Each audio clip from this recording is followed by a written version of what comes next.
Todos tenemos una roca, para algunos es la religión, para otros es la familia. Algunos su roca es la lectura, pero para mí esa roca ha sido la natación. Y durante toda mi vida he nadado o he hecho una actividad física. Y yo fui al colegio alemán. ¿Hay alguien aquí que ha ido al colegio alemán? Bueno, los que fueron al colegio alemán recuerdan que uno tenía que portarse muy bien todo el tiempo. Y si alguien, como en mi caso, era hiperactivo, pues estaba en problemas. Y todas las semanas durante primaria, los viernes le mandaban a mis papás un reporte diciendo que yo me había portado mal, que no había hecho la tarea, que no me estaba quieto sentado en la clase. Y los que somos relativamente adultos mayores, todavía no muy viejos, recordamos las Olimpiadas del 68. Y yo vi a Felipe El Tibio Muñoz ganar la medalla de oro en los 200 pecho. Y dije, yo quiero ganar una medalla de oro. Yo quiero ir a unos Juegos Olímpicos. Y durante una parte muy importante de mi vida, lo único que hice fue nadar para ir a unos Juegos Olímpicos. Y a partir de que empecé a nadar, mi vida empezó a cambiar. Milagrosamente me convertí en un buen estudiante. Empecé mi primer negocio a los 14 años. Yo vendía gogles, gorras y trajes de baño Speedo. En ese tiempo no teníamos el Tratado de Libre Comercio, entonces, pues en forma poco ortodoxa importábamos los gogles, las gorras y los trajes de baño. Y yo tenía mi tinglado. Y así conocí al presidente mundial de Speedo. Y después de las Olimpiadas del 76, Bill Lee me dijo, vente a vivir conmigo. Y me adoptó y me fui a vivir a su casa a Los Altos, California.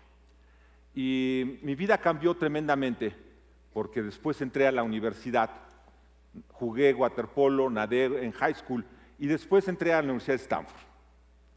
Y los que son nadadores, sobre todo los de larga distancia, saben que no hay nada peor que te lapeen. Y eso es que tú salgas cuando todos en la alberca ya terminaron. Entonces voy y nado mi primera competencia de Pac-10, 1650, y soy el último en la alberca. Pero ya los demás han salido, me sacaron una vuelta completa. Gran depresión y decido que yo ya no voy a ir a los Juegos Olímpicos. Y pasa mucho tiempo y yo dejo de nadar. Regreso y nado a los 40, a los 50. Y me rompo la pierna queriendo ir al Everest. Y hace 3 años surge los 7 mares. Y digo, quiero hacer los 7 mares y los voy a completar a los 58 años. Y la primera pregunta que todo el mundo me hace es, ¿por qué quieres hacer eso? Y mi respuesta, y ese primer mensaje que quiero que se lleven es, todos tenemos sueños. Y no hay edad para los sueños. No se es ni joven, ni medio joven, ni viejo, ni muy viejo para tener sueños. Y cuando nado el Canal de la Mancha, en eso pienso, en que me gusta tener sueños. Y cada uno de los mares para mí fue una experiencia de vida. Y cuando voy a Catalina y nado Catalina el año pasado y me convierto en la tercera persona en el mundo en nadar Catalina en agosto, en 90 años, porque en ese tiempo el agua está muy fría, todo el mundo me pregunta, Toño, ¿pero por qué quieres tomar ese riesgo? Y yo necesitaba tomarlo porque necesitaba saber si iba a ser capaz de poder nadar en un agua de 14 grados. Y la vida es riesgos.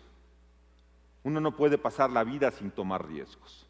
Y una vida sin riesgos es una vida que usualmente pues es insípida. Y cuando nos vamos a Molokai, yo tenía esta preocupación de que yo nunca había nadado en 42 kilómetros en línea recta. Las olas del Pacífico en ese momento, en ese lugar, son muy altas y uno no puede prepararse para esas olas. Y yo pensé que lo iba a hacer en 14 o 15 horas. Y a las 10 horas Nora Toledano me dice, Toño, no has llegado ni siquiera a la mitad. Y me empieza a entrar una angustia y duda de si lo voy a lograr. Y la vida es de dudas. Todos tenemos dudas el día que empezamos una relación, el día que empezamos un negocio. En general se tienen dudas. Lo importante es cómo vamos sobreponiéndonos a esas dudas. Y cuando llego a las 16 horas y me doy cuenta que me faltan 2 para llegar a lo máximo que había nadado, que eran las 18 horas con 19 minutos, me empieza a entrar otra vez una gran angustia. Y llego a las 18 horas y yo no sabía si me iba a pasar como a Cinderella, que me iba a desaparecer, a la Cenicienta, pero no pasó nada. Ahí estaba yo en el mar. Y me hice la reflexión de qué iba a hacer. ¿Me podía yo salir y decir que había nadado lo máximo que había nadado? ¿O podía pensar que solamente me faltaban 5 horas? Y 5 horas es lo que cualquiera de nosotros nada los fines de semana en las estacas. Y entonces dije, este es un sábado. Y terminé en 23 horas con 18 minutos. Pero durante todo el tiempo tuve la duda de si lo iba a lograr. Y cuando nadamos el estrecho de Gibraltar, yo volé y me tardé 32 horas en llegar a Tarifa. Primero habían ido Nora, Mariel Holley, que por aquí anda, y que le hago un comercial a Queremos Mexicanos Activos. Necesitamos que los mexicanos nos activemos, entonces ella hoy dirige una organización, entonces todos los que quieran en sus empresas que estén activas, ahí está Mariel para que lo vean con ella, pero íbamos Nora, Mariel, Lalo. Yo llego a las 32 horas después de viajar y me encuentro con una notita del capitán, donde me dice, mañana es el único día que vas a poder nadar. Te espero a las 9. Imagínense después de 32 horas, que llegues y te digan, a las 9 tienes que estar, son las 3 de la mañana, a las 9 tienes que estar bañado, vestidito en el muelle. Y la vida es así, los imprevistos. Ese fue un gran imprevisto para mí. Y si nosotros no nos planteamos que la vida no es una línea recta donde todo pasa y fluye, pues será muy difícil que podamos enfrentarla. Y entonces en Gibraltar aprendí que hay que lidiar y hay que ganarle a los imprevistos. Y después cuando fuimos a Cook, el estrecho de Cook, las fotografías más bonitas que vieron hace rato, ese mar azul con un dinghy anaranjado, era Cook. Y empezamos con un mar planito. Y yo dije, este va a ser un nado aburridísimo. Me habían dicho que se iba a complicar, pero pues no, aquí yo veo que está planito. Pasan las horas. A las 8 horas empieza a subir las olas. A las 9 me quedo 1 hora sin poder avanzar. A las 10:30 me dice el capitán que me queda 1 hora, 1 hora y media máximo, porque la tormenta que esperábamos está entrando con una velocidad que no esperábamos y el viento va a estar en una escala en que ya no voy a poder nadar. Y en ese momento uno tiene que mentalizarse y utilizar el trabajo que todos tenemos que hacer, ya sea para el ejercicio, para la activación física o para el trabajo, y que es convertir a nuestra mente en nuestro mejor aliado. Y termino el estrecho de Cook, me siento muy contento porque finalmente es el penúltimo de los nados, y me falta uno.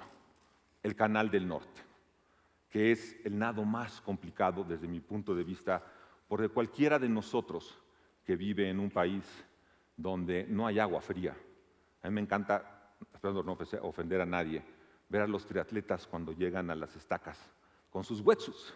Y les preguntamos, ¿ya qué temperatura está el agua? Está a 20 grados. No, es que hoy está frísima el agua. No, el agua fría es el Canal del Norte. Y el Canal del Norte está a 13 grados. Y yo quiero platicarles lo que sucede en el Canal del Norte. Y les pediría que nos vayamos hasta la foto del equipo, que faltan una o dos. Pero vean este video primero. Adelante con el video, por favor. El mar es este lugar para mí donde yo más libre me siento. Mucho más que cuando voy a la montaña y obviamente más que cuando estoy en la ciudad. Cuando tú te metes al mar, lo que sabes que te vas a encontrar es este espacio interminable, porque son kilómetros y kilómetros donde lo único que sabes que va a haber es vientos y olas. Pero también es un lugar infinito, donde yo encuentro una paz muy especial.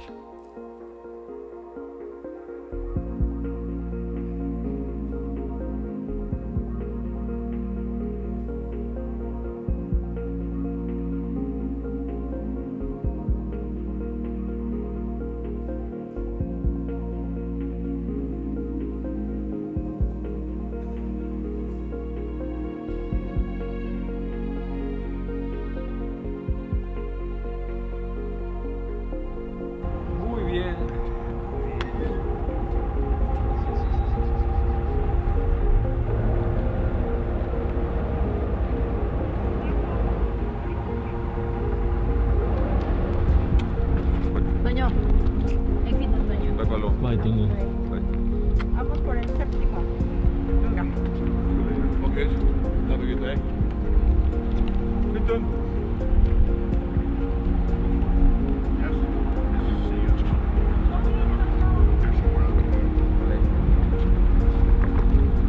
Just touch it with your feet. Hold your hands up in the air and let me know. Don't try to get play back.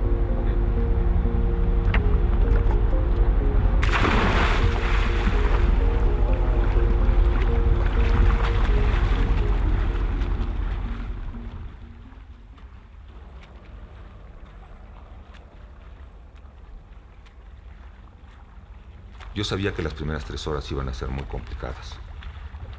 El agua estaba fría, 13.2 grados Celsius. Y no solamente estaba fría el agua, sino que hacía mucho viento. Y el mar pues no estaba calmado. A la 3.ª hora empezó a salir el sol. Y eso hizo que me sintiera muy bien. Y yo había quedado con Quinton, el capitán de la embarcación, que trataría de llegar a las 6 horas al medio camino. Y cuando llego al abastecimiento de la 5.ª hora y me dicen que vamos a la mitad, sentí un gran alivio. Sabía que la otra orilla estaba más cerca.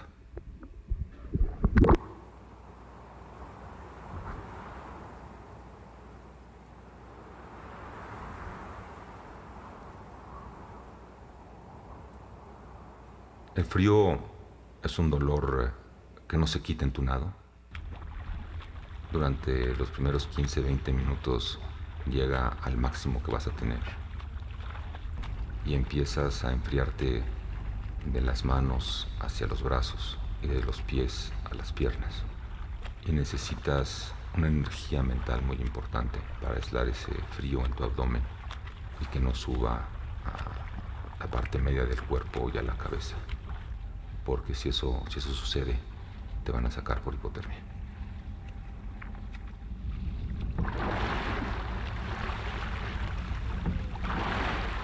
So we really need to start pushing because we need to beat the tide. We need to get in before the tide. Okay.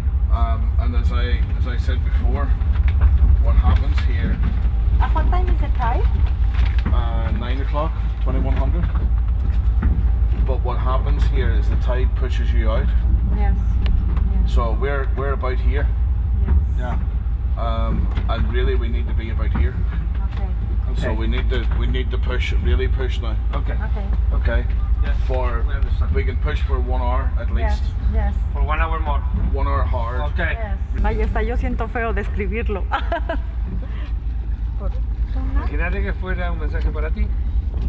Pues sí, por eso siento feo. Pero sí lo recibirías. La señal Prefiero tranquila. saberlo, sí. Claro, total. ¿Ah?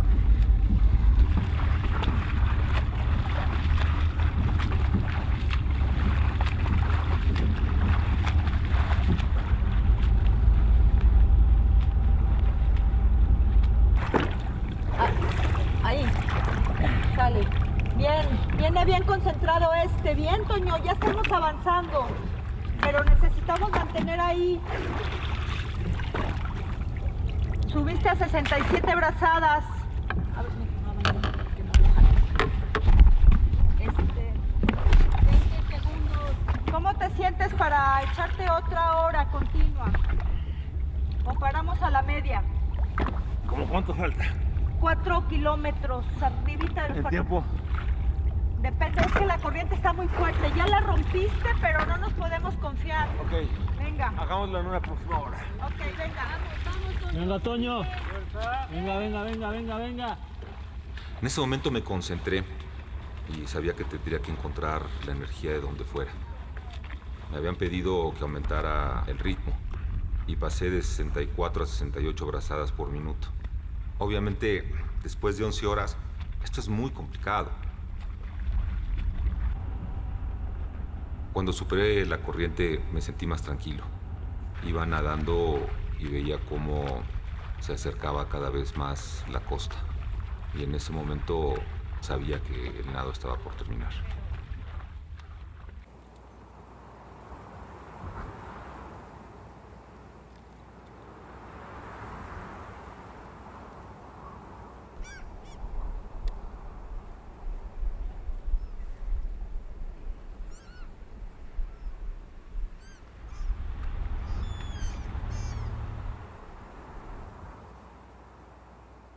Pero nunca me imaginé que la llegada fuera a ser tan complicada.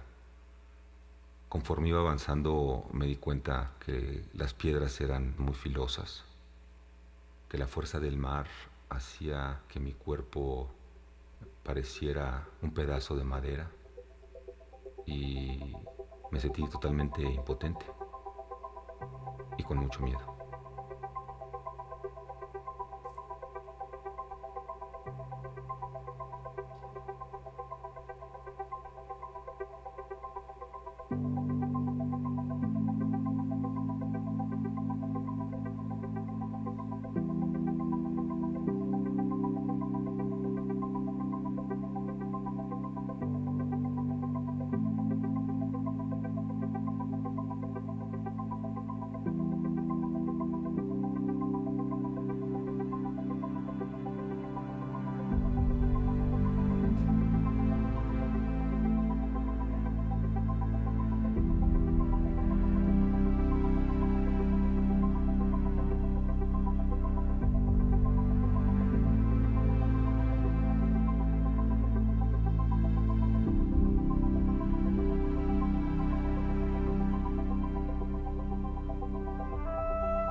En el Canal del Norte, lo que me dejó a mí es esta reflexión de que la vida no se puede vivir sin dolor. Y cuando uno siente el dolor del agua fría, que empieza a subir de los pies a las piernas, de los dedos a los brazos, es un dolor que a los 15 minutos ya lo tienes en tu cuerpo. Y cuando nadas 13 o 14 horas, si dejas que ese dolor se coma tu mente, no vas a poder con el resto de las cosas que te van a pasar en el camino. Y muchos de nosotros nos levantamos todos los días con un dolor. Y lo que no podemos dejar es que los dolores de la vida no nos permitan hacer lo que queremos. Yo espero que hoy se lleven estas reflexiones que para mí me dieron los 7 mares. Hay que tener sueños y nunca hay edad para dejar de soñar. En el camino de los sueños hay que tomar riesgos. Y los riesgos a uno le dan el condimento de la vida. En este camino va a haber muchos eventos que no son predecibles. Hay que ajustarse, no hay que asustarse. Y cuando uno está en ese camino, va a tener dudas. Y esas dudas, lo que hay que hacer con ellas es no dejar que tome nuestro cuerpo y nuestra mente, sino resolverlas. Y en este camino de resolverlo, la mente es muy poderosa y hay que usarla no para que nos venza, sino para que nos ayude a ser mejores. El dolor es algo que siempre vamos a tener y que hay que vivir con él, adaptarnos, de alguna forma encapsularlo. Y finalmente, lo que no dije de Tsugaru es que lo importante de los 7 mares no fue haber terminado los 7 mares. Cuando yo nado Tsugaru, lo nado lesionado, es el primer gran nado que hago después de casi 10 años, el más largo por lo menos en ese momento, y yo pensé que no lo iba a terminar. Y mi hija Jimena me manda un mensaje y me dice: papá, yo sé que tú estás muy nervioso, sé que crees que no lo vas a lograr, pero quiero que sepas que aun si hoy no llegas al otro lado del estrecho de Tsugaru, siempre serás mi héroe. Y eso a mí lo que me enseñó es que hay que disfrutar el camino, por el camino de la vida hay que disfrutarlo. Muchísimas gracias.